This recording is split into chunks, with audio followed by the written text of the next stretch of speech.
వర్ధిల్లాలి వర్ధిల్లాలి సూర్యుడి చంద్రబాబు గారి నాయకత్వం. వర్ధిల్లాలి వర్ధిల్లాలి సూర్యుడి గారి చంద్రబాబు గారి నాయకత్వం. వర్ధిల్లాలి వర్ధిల్లాలి నవేంద్ర ప్రదేశ్ రాష్ట్ర ముఖ్యమంత్రి నారా చంద్రబాబు గారి నాయకత్వం. వర్ధిల్లాలి లోకేష్ గారి నాయకత్వం. జిందాబాద్.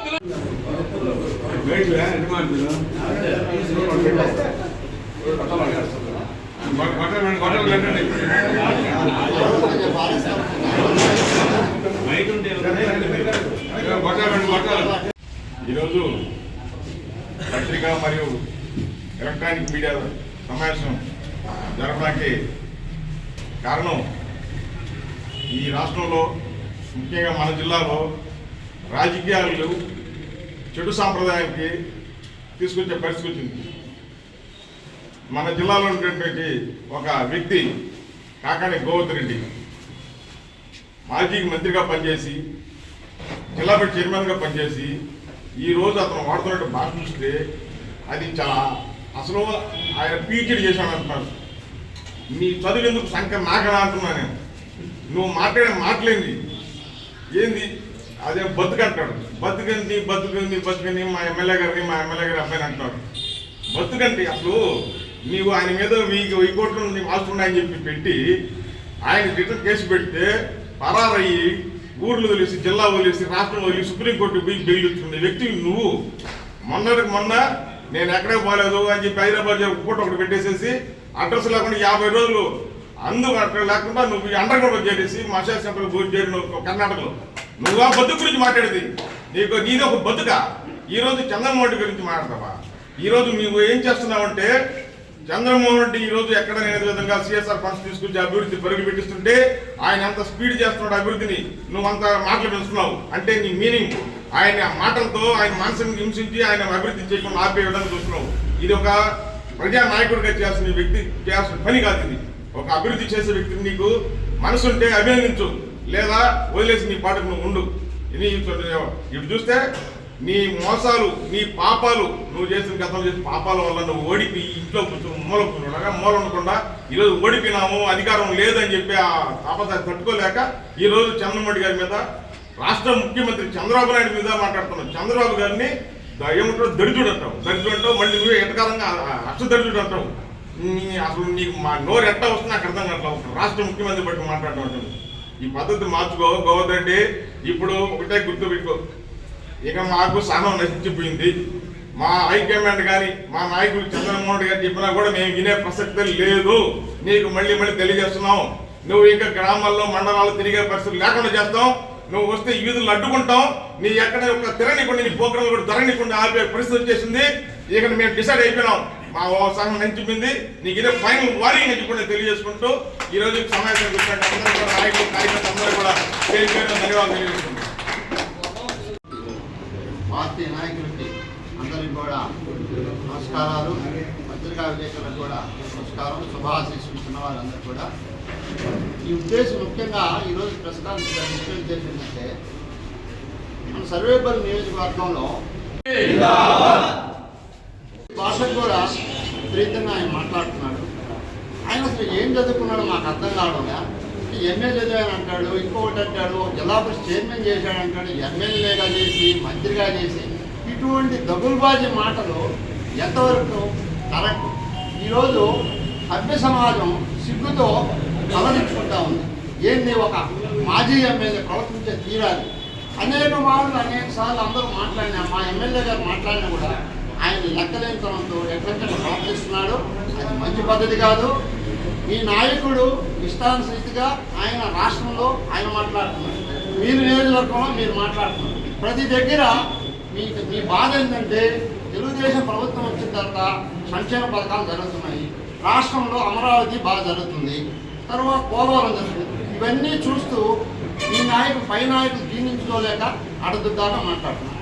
మీరు ఇక్కడ ఏంటంటే సర్వేపల్లి నియోజకవర్గంలో చంద్రమోహన్ రెడ్డి గారు సంక్షేమ పథకాలు చేస్తుంటే మీరు ఓర్చుకోలేకపోతారు. ఈరోజు సిఎస్ఆర్ నిధులు ఉన్నాయి, మీరు ₹1 ఖర్చు పెట్టించలేక. అదే చంద్రమోహన్ రెడ్డి గారు ఈరోజు ప్రమదేవపాలెం పంచాయతీలో దాదాపుగా ఒక హై స్కూల్ బిల్డింగ్కి జమిని కంపెనీ ద్వారా అక్కడ 30 లక్షలతో స్కూల్ బిల్డింగ్. అదేవిధంగా జెమినీ కంపెనీ ద్వారా ఒక కాలనీలు నీళ్ళు మునిగిపోతుంటే అది చేశారు.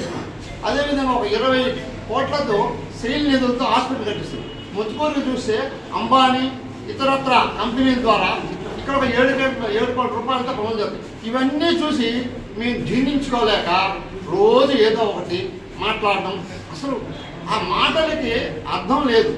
ఎందుకంటే మీ పార్టీయే ఒక అబద్ధాల పార్టీ.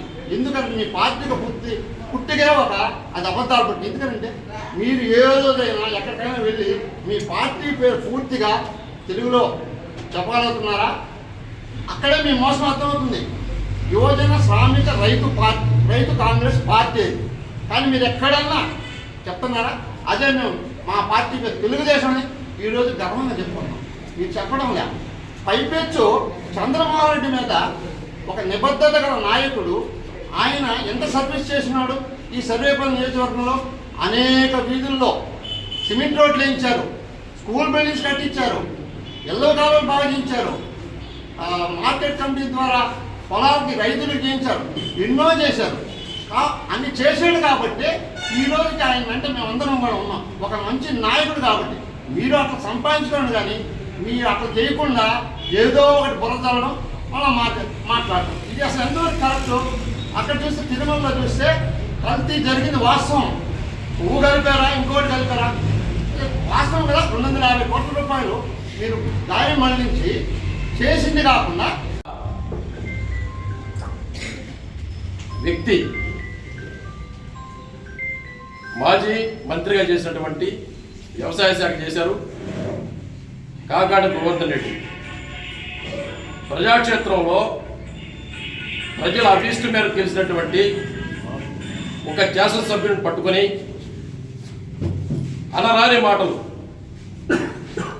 ఏదైతే ప్రజాస్వామ్యంలో వాడకూడదో అలాంటి మాటలతోటి మానసికమైన క్షోభ చేసి వారిని జరుగుతున్న అభివృద్ధిని పక్కదో పట్టించి ఆయన ఏదో వికట ఆనందం పొందుతూ ఉన్నాడు. ఈ విధంగా చేశారు కాబట్టి గత వైసీపీ ప్రభుత్వం ఎక్కడా కూడా ప్రజాస్వామ్యాన్ని విస్మరించి ఎమ్మెల్యేలు మంత్రులు విచ్చలవిడిగా దోపిడీకి పాల్పడుతూ ఎక్కడ కూడా ప్రజాస్వామ్యంలో పాటించకుండా వారిని నిర్బంధమైనటువంటి పరిపాలన చేశారే కాబట్టి 151 సీట్ల నుంచి 11 సీట్లకి మిమ్మల్ని పడదోసుకొట్టినా మీకు ఇంకా సిగ్గు రాలేదనంటే ఈ కాకాడ గోవర్ధన్ లాంటి మాటలు రాష్ట్ర వ్యాప్తంగా విన్నారు ప్రజలు. అలాంటి వ్యక్తులు మీరు ఇంకా మార్పు చెందకపోతే ప్రజాస్వామ్య విలువల్ని మీరు ఏ విధంగా కాపాడతారని చెప్పి ఈ విధంగా మేము మాట్లాడుతూ ఉన్నాం. ఏ రోజైనా ఒక వ్యక్తి గురించి మాట్లాడాలంటే తను చేసిన మంచి పని గురించి మాట్లాడాలి, తను చేసిన సంక్షేమ కార్యక్రమం గురించి మాట్లాడాలి. కానీ నిద్ర లేచి అక్కడ దోపిడి ఇక్కడ దోపిడి, నువ్వు ఏమన్నా ఒకటైనా నిరూపించవా?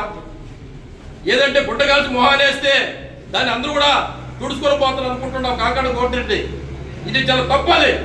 ఎందుకంటే మేము ఇప్పుడు దాకా నిన్ను గౌరవంతో గౌరవం పిలుస్తున్నావు, కానీ నువ్వు చేసేట వెకిలి చేస్తులు, నువ్వు కార్యకర్తలకు ఇచ్చేటట్టు సందేశాలు ఏమాత్రం బాగులేవు, మీ పద్ధతి మార్చుకోమని చెప్తా ఉన్నావు.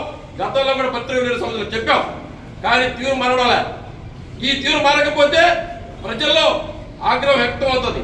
2024 ఎన్నికల్లో ఆగ్రహం వ్యక్తమయ్యే 16,000 చిల్లర ఓట్లతోటి నిన్ను ఇంట్లో కూర్చోబెడితే నువ్వు మళ్ళీ ప్రజాక్షేత్రంలోకి వచ్చి తగుదలమ్మా అంటూ నువ్వు ఎమ్మెల్యే కంటే ఎక్కువ పోజులు కొడతా ప్రజల్లో తిరుగుతున్నావంటే నీకు సిగ్గుందా అని చెప్పి సందర్భంగా అడుగుతా ఉన్నావు. ఎప్పుడు మార్చుకుంటావు ఈ తీరు? ప్రజలకు చెప్పాల్సిన సందేశం ఏంటి?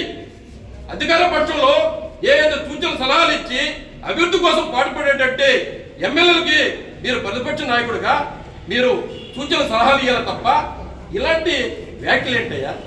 పిహెచ్డి ఏం చేసావు? బూతులతోటి నీకు సింహపురి యూనివర్సిటీలో బూతుల పురాణంతో పిహెచ్డి ఇచ్చారా? నువ్వు చేసినటువంటి పిహెచ్డి బూతుల పురాణమా? ప్రజలు చెప్పు. లేదంటే చూసి కాపీ కొట్టి నువ్వు పిహెచ్డి తెచ్చుకున్నావా? ఈ రెండింటి క్లారిటీ ఏంటి? అసలు ఈ వ్యాఖ్యలు ఏంటి? ఎవరన్నా వింటుంటే అసహ్యం వేసుకుంటున్నారు. ఇది చంద్రబాబుకి ఏ నష్టం లేదు.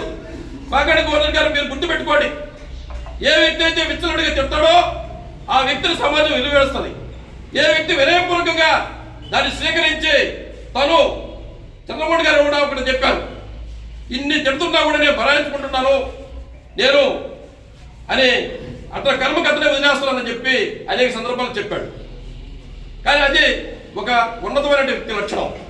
మీరు నిద్రలేసి అతన్ని ఏదో ఒక విధంగా మానసికంగా ఏదో ఒకటి అభివృద్ధి వైపు ప్రజలను పానీయకుండా ఏదో ఒక విధంగా మీరు గెలగాలని చూస్తే ఇక కార్యకర్తలు ఉపేక్షించరు. ఇది మీకు పోలీసు రికార్డులో కూడా నమోదైంది. అనేక సార్లు మిమ్మల్ని కోర్టు పోలీసులు నోటీసులు ఇచ్చి పిలుస్తున్నప్పుడు కూడా మీ తీరు